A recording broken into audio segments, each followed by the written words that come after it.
네, 반갑습니다. 종말론. 오늘은 종말의 핵심, 이 재림에 대해서 이야기해 볼 겁니다. 예수님은 제자들을 떠나시면서 다시 오신다고 하셨습니다. 그래서 재림을 예고하셨죠. 그리고 이제 다시 오실 그 마지막 때, 세상의 종말이겠죠. 나타날 징조들에 대해서 말씀하셨습니다. 수많은 사람이 예수님이 다시 오실 그날을 그리고 그 시간을 알아맞히려고 부단히 노력했습니다. 이것 때문에 이제 이단이 나타나지 않았습니까? 그런데 아직까지는 이것을 맞춘 사람이 한 명도 없습니다. 아직 예수님이 오지 않으셨기 때문에. 그렇다면 다시 오실 이 예수님은 어떻게 우리에게 나타나실까? 또 우리는 예수님의 재림을 어떤 마음으로 가져야 할까? 알아봐야 될까? 네, 거기에 대해서 우리가 또 심각하게 이야기해야 되지 않을까? 나는 이제 생각을 해봅니다. 그래서 우리의 그 종말, 그 재림에 대해서 오늘 함께 이야기하려고 합니다. 그래서 다른 것이 아니라 이 재림, 이 재림에 대한 그 이야기입니다.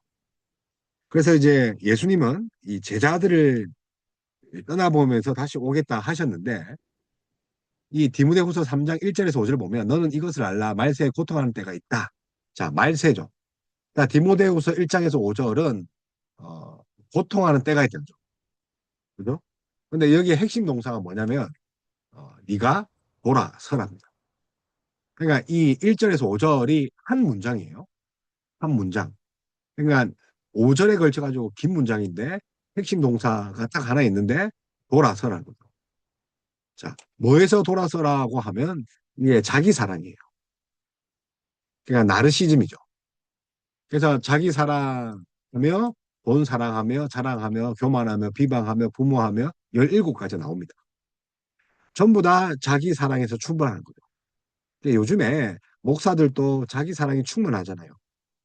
그래서 교권주의, 또 심지어 이제 어떤 교단에서는 복역자에게 해서는 안 될 말, 욕설, 언행, 폭행 그런 것을 하죠. 그럼에도 불구하고 뭐 옹호론자들도 있어요. 그러면 목사를 왜 했냐는 거죠. 일반인으로 살지. 그래서 그분들이 처음부터 그렇지 않았다 이야기를 합니다. 그런데 아니에요. 처음부터 그런 거예요. 숨기고 있었을 뿐이지. 그래서 성령을 시작해서 육체를 마쳤다. 물론 그럴 수도 있겠죠. 근데 제가 볼 때는 성령인 것처럼 속이고 육체로 마치는 거죠. 자, 말세에 고통하는 때 아주 심각합니다. 그래서 지금이 말세가 아닌가. 이 목사들의 행태를 보면 알 수 있죠. 성도들의 행태를 보면 알 수 있죠. 예. 주일 개념이 점점 없습니다. 예. 이러다가 뭐 동성애도 받아들이고 또 어떻게 됩니까? 공산화가 이제 교회 안에 닥칠 것이고 그래서 정말 심각한 상태에 있죠. 그래서 재림이 임박한 것처럼 보입니다. 사실 주님의 재림은 이미 강림하였고 장차 임할 겁니다. 그 모순되게 보이는 거죠. 그러니까 이게 무슨 말이냐면 그만큼 긴장된 상태에 있다. 긴장. 우리가 그런 상태에 사는 거예요. 그러니까 예수님의 십자가를 앞두고 제자들에게 다시 오겠다. 컴백하겠다. 그래서 요한복음 14장 16, 14장에서 16장 우리 계속 말씀하시죠. 우리 이제 한번 조금 볼게요. 근데 요한복음 14, 15, 16 그죠? 예수님이 다시 오겠다고 세 장에 걸쳐서 약속을 주십니다. 근데 두 가지 측면을 바라볼 수 있죠. 첫째는 예수님께서 성령님 안에서 우리와 함께 교제하시고 다시 온다. 그러니까 성령 안에서 우리와 함께 교제하시려고. 근데 지금 우리 안에 새 마음과 새 영을 부어주셨습니다. 우리는 새 창조, 새 언약을 받았단 말이에요. 그런 면에서 이미 강림했다는 거예요. 그래서 예수님은 아버지께 가서 거처와 초소를 예비하실 것이다. 우리에게 오셔서 거처를 함께 하시겠다. 이 약속은 오순절 성령 강림으로 성취됩니다. 그래서 성령님이 우리와 예수님이 함께 거하시는 거처와 초소가 되어 주신다는 거. 그래서 주님께서 성찬에서 임하시죠. 성찬. 성령님이 이제 예, 임한 그 오순절 다락방 사건 이후에 주님께서 성찬에서 임하셨습니다. 둘째로 이 약속의 또 다른 측면이 또 있는데 장래 마지막 날에 다시 온다는 거죠. 이미 왔고 앞으로 오실 것이다.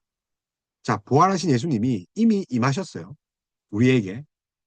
그래서 우리 안에 성령께서 살고 계신 거죠. 그리스도께서 내주하고 계시죠. 우리는 포도나무요. 그죠? 우리는 가지고 그분은 포도나무인데 우리가 이제 포도나무에 붙어서 있죠. 연합해야 있단 말이에요. 동시에 장차 임한다는 거죠. 그래서 그리스도의 임박한 재림과 지연된 그 재림의 한 측면만 강조하면 안 되는 거죠. 임박한 재림 때문에 뭐 사이비 이단들이 생기잖아요. 그래서 예수님은 성령님의 권능으로 이미 임하였고 우리와 동행하고 계십니다. 그래서 하나님 나라는 이미 그리스도의 부활로 이 땅에 임하고 있다. 부활로. 그러나 이미 임한 하나님 나라는 장차 임하여 완성될 것이다. 그래서 이미와 아직, already, but yet 이 긴장 사이에 있다. 우리가 계속 이야기를 했죠. 종말로 있어서. 그래서 이제 예수님은 성령님의 권능으로 이미 우리와 함께 있다. 그거 먼저 아셔야 됩니다. 이걸 전제로 장차 오신다는 거죠. 그러면 성령이 없는 우리에게는 장차 오실 것을 믿을 수 있습니까? 없어요? 없다는 거죠. 그래서 하나님은 시간을 초월하신 분이에요. 시간을 만든 분이에요. 그래서 이미와 장차가 하나라니까요. 이미 오셨고 앞으로 오신다니까요. 그게 하나라니까요. 이해가 되지 않죠? 우리가 시간 안에 공간 안에 갇혀 사니까. 그래서 하나님 나라는 이미 그리스도의 부활로 이 땅에 임하셨고 그러나 그 임한 그 하나님 나라는 장차 또 임할 것이고 완성될 거다. 완성이라는 표현 또 인간적인 표현이겠지만 그죠? 그러면 뭐 지금 임한 것이 완성이 안 된 겁니까? 그게 아니죠. 그래서 성취를 의미하는 건데 이미 임한 하나님 나라는 장차 임하여 완성될 것이고 그죠? 이미 임하여 있는 하나님 나라는 장차 또 임할 것이고 성경은 종종 장차 일어날 확실한 미래에 대해서 표시합니다. 그래서 어떻게 표시합니까? 장차 임할 것을 임했다. 이미 오래한 것처럼 이야기해요. 그냥 확실하다는 거죠. 그렇다면 이미 임했는데 시간에 갇힌 우리는 임할 거야라고 볼 수 있는 거죠. 자, 흑암에 행하던 백성이 큰 빛을 보고 사망의 그늘진 땅에 거하던 자에게 빛이 비치도다. 이사야 9장 2절. 그러면 빛이 예수님을 가리키는 거는 맞겠죠. 그러면 비치도다. 비쳤다는 거예요. 근데 아직 비치지 않았는데 비쳤다. 당차 일어날 확신을 나타내는 과거형입니다. 그래서 이걸 예언적 완료. 그죠? 그렇게 이야기를 합니다. 인간의 선에서 그렇게 이야기할 수밖에 없죠. 그래서 성경에서 그리스도의 재림도 이 형태다. 자, 그리스도의 재림이 장차 일어날 확실한 일이기에 성경은 성도에게 깨어서 그 다음에 경성하라. 마태복음 25장 13절이죠. 깨어서 경성하라. 그리스도의 재림은 인간의 역사 중간에서 선언된 이 마지막 완성입니다. 그래서 이 재림은 십자가와 부활 속에서 이미 시작되었고 오순절 성령님의 그 임재로 성취되었죠. 마지막 예수 그리스도의 재림으로 완성될 겁니다. 그래서 그리스도의 재림은 미래의 현재이고 동시에 현재입니다. 그죠? 그러니까 아주 중요한 거죠. 미래의 현재. 뭐가요? 재림이 동시에 현재의 미래. 그러니까 이게 이해가 되지 않죠? 자, 보면 미래의 현재고 또 현재의 미래. 이해가 되지 않죠? 이것을 뭐라고 하냐면 신비라고 합니다. 신비. 그러니까 하나님의 섭리의 대표적인 모습들이 신비죠. 그리고 생각해 보시죠. 우리가 어떻게 구원을 받았어요? 우리가 죄인인데 의인이랄까요? 자, 우리가 죄인인데 의인 되었다니까요. 그리고 의인이면서 죄인이고 말이 됩니까? 그게 신비라니까요. 그래서 주님의 재림이 언제인지 우리는 알 수 없습니다.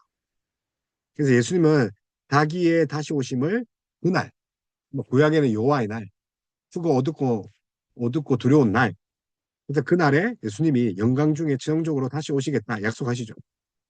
그래서 주인으로 이 땅에 오신다. 그래서 이제 그날은 영광스러운 재림의 날이긴 동시에 심판의 날이다. 소선지서 12권, 대선지서 5권, 핵심은 여호와의 날입니다. 그리고 남은 자, 레멘, 두 가지를 뽑아라면 특별히 이것이 두드러지게 나타난 것이 선지서, 소선지서 12권입니다. 호세아부터 말라기. 그리고 그러니까 여호와의 날과 레멘, 남은 자. 이 두 가지 기둥이에요. 그러니까 종말론적 의미죠. 그래서 갈라기도 갈라기도 여호와의 날로 마치잖아요. 근데 그 마지막 말라기가 뭘로 시작합니까? 창세기는 하나님의 말씀으로 시작되죠. 말라기는요. 율법을 말씀을 지킴으로 마무리됩니다. 말씀으로 시작해서 말씀으로 마치는 거죠. 그래서 현존하는 존재를 종식시키는 마지막 날입니다. 또 그리스도의 영광이 나타날 그런 날입니다. 영광 얼마나 그 영광이 찬란하고 크면 우리의 아픔과 고통이 없다니까요. 우리의 사랑하는 사람이 지옥에 가더라도 그 찬란한 영광과 기쁨 때문에 그 우리 사랑하는 사람이 지옥에 간 것조차도 기쁠 수밖에 없다. 그러니까 지나친 표현이겠죠. 가장된 표현인데 그만큼 영광은요. 우리 인간이 경험하지 못하는 그런 기쁨이에요. 그래서 예수님은 자기가 다시 오실 날을 누구도 알지 못한다. 선언하시면서 그날이 언제인지 계산하지 말고 무겁게 경고하셨다. 그래서 어떤 그 신학자는 이런 이야기 하더라고요. 예수님도 모른다. 하나님만 안다. 그런 이야기를 하시거든요. 뭐 어떤 측면은 맞겠죠. 근데 인성으로는 알지 못하는 거죠. 근데 뭡니까? 신성으로는 그날 알죠. 인성과 신성을 다 가지신 분이죠. 인성으로 알지 못하고 신성으로 알죠. 그럼 아신다는 거죠. 인성으로는 고통당하셨지만 신성으로서는 뭡니까? 부활하셨다네요. 인성으로 우리가 죽음을 당하셨지만 신성으로는 제자들을 찾아가시고 공간과 공간을 뚫잖아요. 어디든 계시죠. 그러니까 제 이름이 박기현인데 박기현이 예? 인성으로는 갈릴리에 있지만 신성으로는 우주를 다스린다. 전 우주를. 그래서 예수님이 그날을 모르겠습니까? 우리에게 알 필요가 없다는 거죠. 그래서 유대민족 중심의 하나님 나라가 이 땅에 세워질 날이 온다는 당시 유대인들의 정치적 종말론을 교정하신 거죠. 그래서 유대인의 정치적 종말론, 우리의 메시아 왕이 오신다. 근데 알지 못한다. 그래서 이제 우리가 할 일은 그날이 언제인지 계산하는 것이 아닙니다. 그날 그 심판 앞에 합당하도록 아버지 하나님의 뜻대로 순종하는 삶을 살아야 되는 거죠. 뭐 그날이 안다고 해서 잘 사라집니까? 여러분 학교 갈 시간이 다 다가왔어요. 시험 기간이 다 다가왔어요. 죽을 시간이 다 다가왔어요. 여러분 열심히 사라집니까? 그래서 그날은 우리 생각보다 빠를 수도 있습니다. 주인이 늦게 올 것이다. 라며 준비하지 않던 종이 벌을 받습니다. 동시에 우리 생각보다 오래 기다려야 할 수도 있죠. 그날이 이미 지나갔다는 말에 속아서는 안 됩니다. 그래서 그리스도의 재림은 종말론적인 출현이며 거룩하고 은혜로운 하나님께서 또 정하신 때에 하나님 자신의 영광스러운 얼굴을 드러내시는 날입니다. 이 날은 구약에서부터 예언이 되었던 날이며 또 십자가와 부활로 성취되어 재림으로 완성이 되는 날입니다. 재림으로 완성이 됩니다. 십자가에 성취되고. 그래서 고통할 때가 이른다. 그죠? 말세에. 그래서 우리는 마지막 때를 지금 살고 있습니다. 예수님이 이제 초림하실 때 사실은 종말론이죠. 초림과 동시에 종말이 시작되는 거죠. 자, 예수님이 부활 승천, 그리스도의 재림 사이에 살고 있다는 거죠. 동시에 오순절 성령 강림과 그리스도의 재림 사이에 또 살고 있고.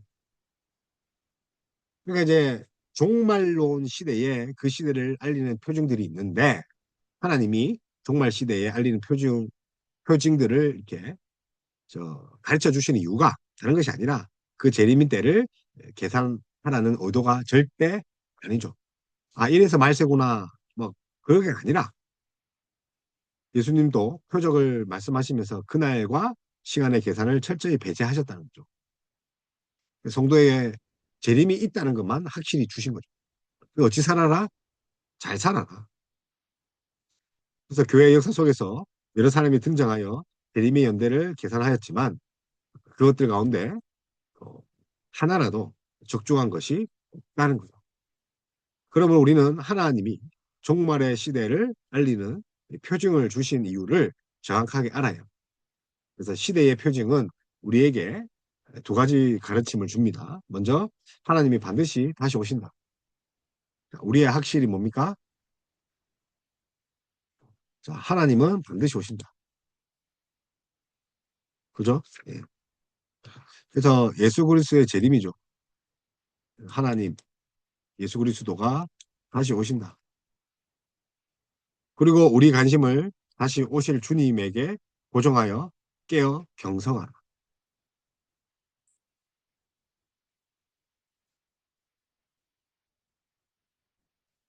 깨어 경성하라. 그죠? 그래서 사실 이제 우리를 이제 일깨우는 말이죠.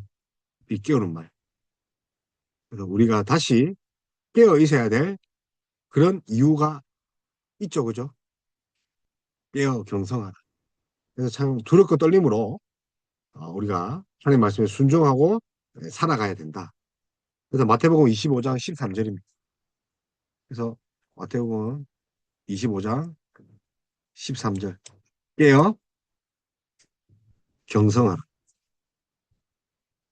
그래서 그리스도의 재림은 인간의 역사 중간에 선언된 마지막 완성이라. 마지막 완성. 그러니까 표징들은 불법의 증거죠. 그러니까 다시 말하면 불법이 증거한다는 거죠. 그 증거가 불법이 증거하고 또 불법이 증거하는 그 증거로 말미암아 더욱더 말세를 갈망하는 거죠. 요한계시록 그렇잖아요.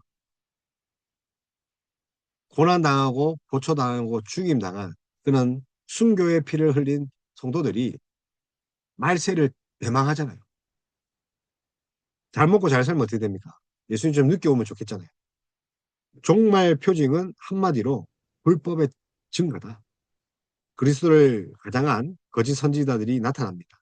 거짓 그리스도와 선지자들이 일어나서 이적과 또 기사들을 행하죠. 그래서 택하신 백성을 미혹하려고 할 것입니다. 역사 속에 등장한 거짓 선지자 중에는 영지주의가 있죠. 그리고 이혼론. 그러니까 육체는 나쁘니까 아무렇게 살아도 된다. 영만 깨어 있으면 된다.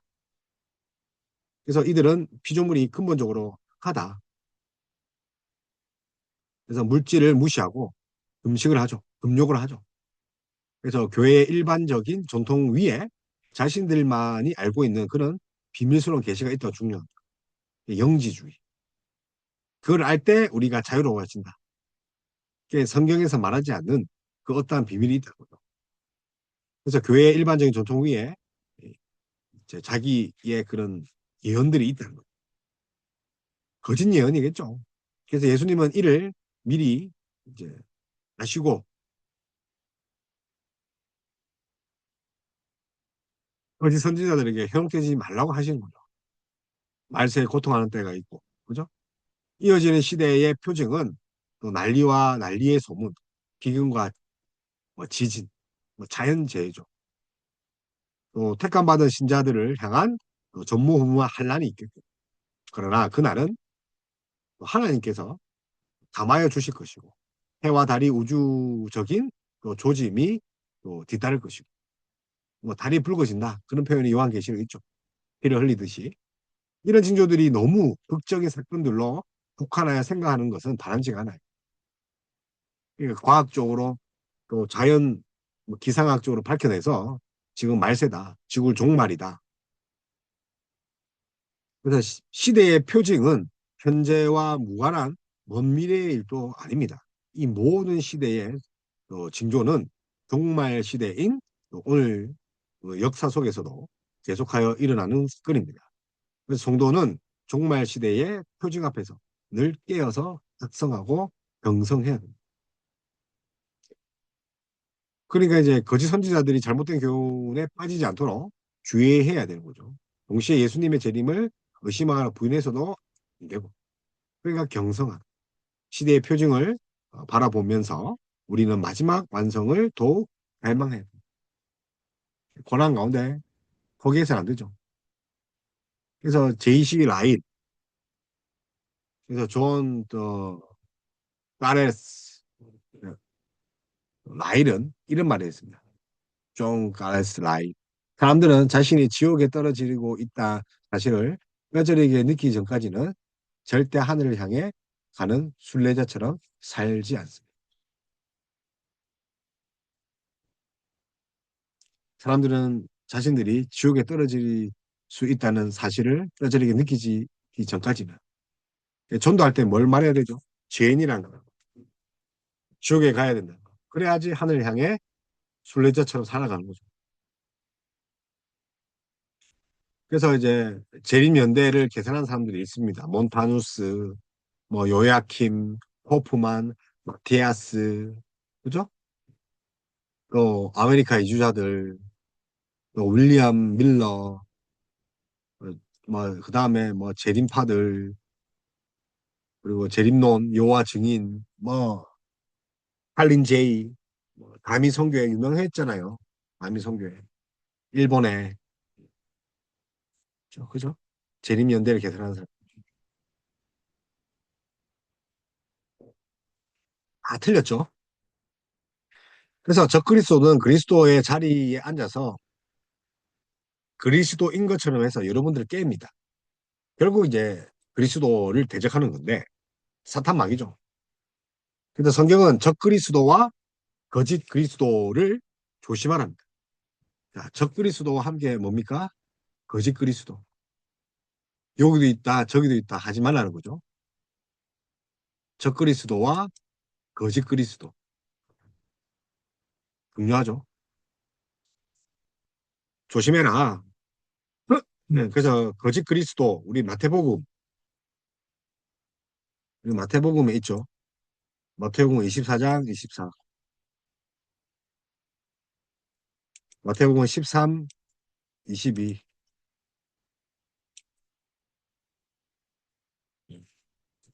그리스도가 아니면서 그리스도를 자칭하는 사람입니다.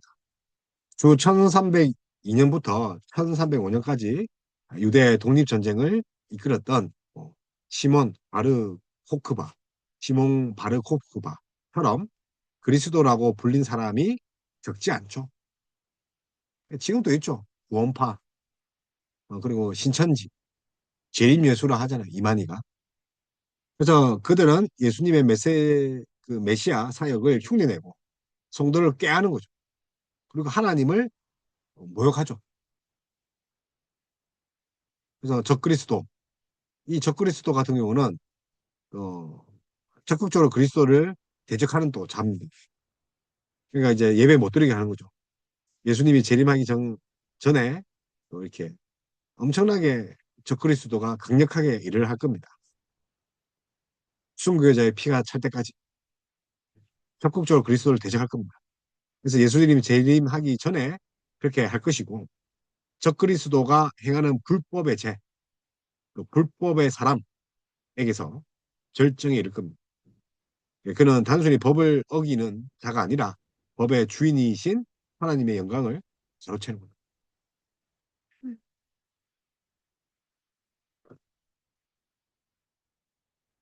그래서 적그리스도는 성부 하나님과 성자 하나님을 부인합니다.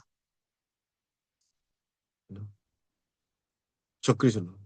근데 이제 앞에 봤던 이제 거짓, 거짓 그리스도는 뭡니까? 자기가 그리스도, 예수님 재림한 것처럼 이렇게 꾸미는 거, 성도 속이는 거잖아요. 그죠? 사역을 흉내내고 뭐 하나님을 대놓고 모욕하지 않지만 물론 모욕하는 일이지만 대놓고 들어놓고 그러지는 않죠. 근데 저 그리스도는요. 거짓 그리스도와 다르게 완전히 아예 핍박하는 거죠. 복음의 본질을 파괴하는 거죠.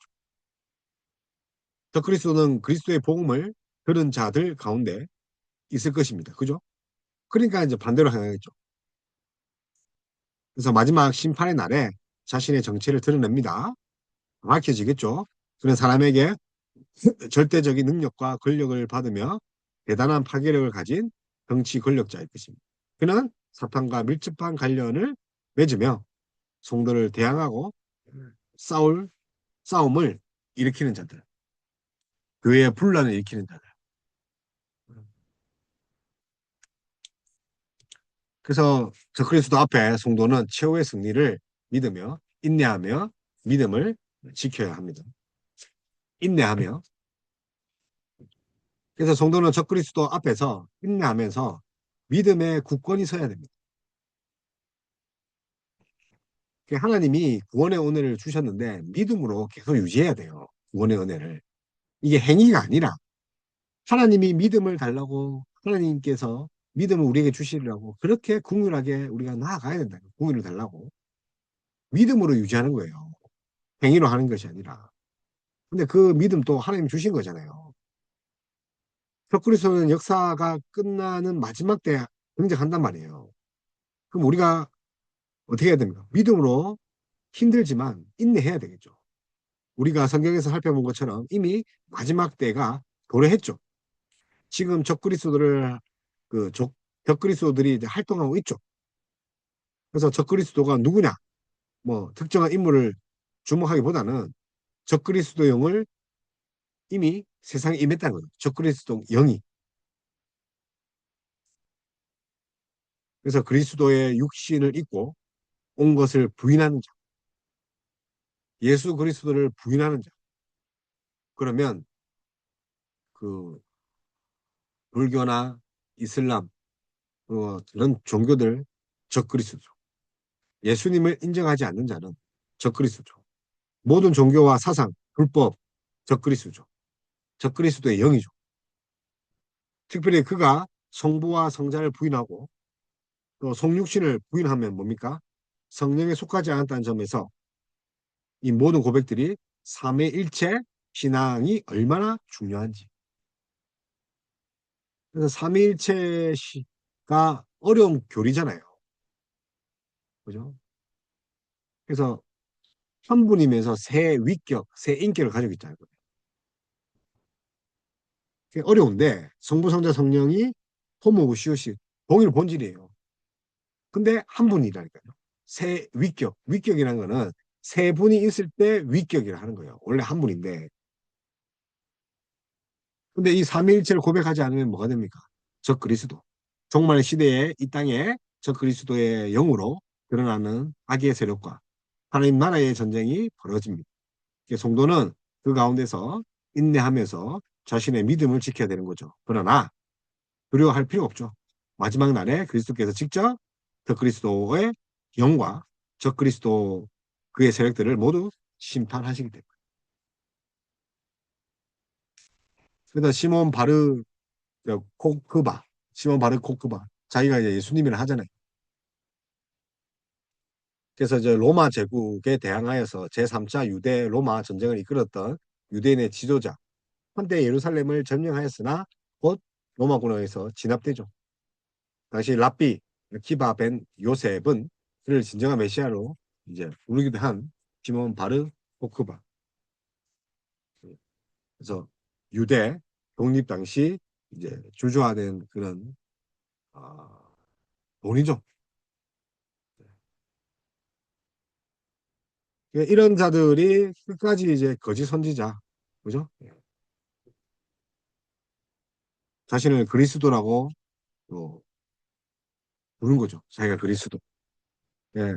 랍비 아키바 벤 요셉도 그렇게 된 거죠. 그래서 주님의 재림은 이미 강림하였고 장차 임할 겁니다. 이미 아직의 긴장 속에 있죠. 그런데 언제 오실지는 모릅니다. 시대의 표징은 재림의 확실성과 성도를 향한 경고입니다. 자, 말세, 고통할 때가 이른죠. 자기 사랑이죠. 돈을 사랑하며. 그럼 확실히 있다는 거죠. 근데 그 단편적인 것만 보고 정말이라 하지 말고 그냥 재림이 있구나. 어떻게 살아야 될까? 그거 고민하라는 겁니다. 표징들은 대부분의 불법의 증가가 증거로 나타나는 거죠. 불법에. 그러나 마지막 완성을 갈망하는 그런 도구가 고난이겠죠. 환란이겠죠. 성도들에게 있어서. 그리스도를 대적하는 자가 있고 그리스도를 흉내내는 자가 있고 거짓 그리스도는 흉내내고 저 그리스도는요. 그리스도를 대적하는 거죠. 그러나 저 그리스도 앞에서 성도는 최후 승리를 믿으며 인내해야 돼. 그래서 종말 때 우리 성도들은 더욱더 신앙을 가지고 윤리 도덕적으로 잘 살 수 있는 거죠. 그러니까 이 여기 많은 윤리도가 인문학이 아니라 하나님 말씀대로 십계명의 그런 계명대로 하나님 사랑 이웃을 실천하면서 사는 거다. 오늘 여기까지 하겠습니다.